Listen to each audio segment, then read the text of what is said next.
let's keep it a being. Jalen Hurts and the Philadelphia Eagles probably is the most disrespected 5-2 team. Jalen Hurts is probably the most disrespected Super Bowl winning MVP did you ever hear. You all you hear is critiques. Like literally, you would have thought if you just go by listening and you don't watch the games and you don't look at the standings, you probably would have realistically thought the Eagles was going into this game 4-2.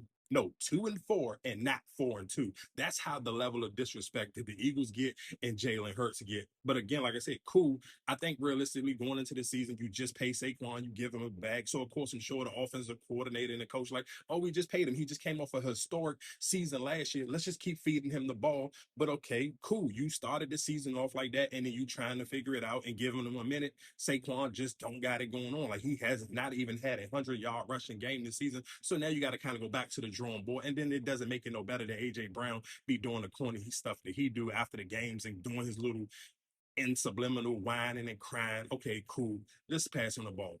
You showed it. You can do it. You literally, this man only threw what 4 incompletions, 326 yards, 3 touchdowns, no NITs. Again, I think a lot of people be playing on Jalen Hurts' name, and that's why even when after the game was over, the lady was like, "Hey, what you think was different?" He's like, "Bro, I don't know. I gotta watch the jump because I feel like in me watching the games, if bro, the Eagles is the Eagles. Jalen Hurts is Jalen Hurts. I don't feel like there's nothing different. I think, of course, I think people over critique them because Jalen Hurts don't fit whatever the narrative that they want Jalen Hurts to fit, or they try to make him seem like he's worse than what he actually is. But again, like I said, the Eagles won this game.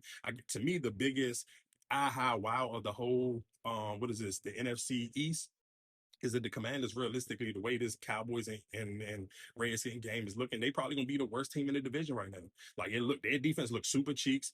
Their offense look crazy because all their wide receivers is hurt. So that to me is the real conversation that people probably will continuously skip because people prefer to just over critique the Eagles and over critique Jalen Hurts. But again, like I said, 4 incompletions, 326 yards, 3 touchdowns. He fed both of his wide receivers. Both of them had great games today. So I do kind of want to see how people talk about the Eagles now that they are 5-2. But I'm sure you'll find here some people find a way to treat it like they 2-5 and not 5-2. But again, fly Eagles fly. Shout outs to Jalen Hurts to rising to the occasion. Like, cool, we're gonna change the playbook up and we're gonna let this thing fly. And he showed you, hey, when you need me to throw this rock, I'm gonna throw it, dog.